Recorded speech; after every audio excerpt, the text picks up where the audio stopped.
Creations 456 ప్రేక్షకులకు మన నమస్కారం. ఛానల్ని ఎవరైనా సబ్స్క్రైబ్ చేసుకోండి, సబ్స్క్రైబ్ చేయండి, లైక్ చేయండి, షేర్ చేయండి, ఫాలో చేయండి, అలాగే కామెంట్ చేయండి.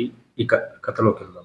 ఇక తుండమన్ చక్రవర్తి ఆ కుమ్మరి భీమన్న కోసం వెతికసాగాడు.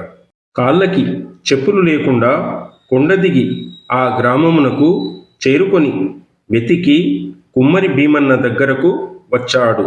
అప్పుడు వెంకటేశ్వర స్వామి తన నివాసం దగ్గరనే ప్రత్యక్షమయ్యాడట. తొండమానుడు ఆశ్చర్యపోయాడట.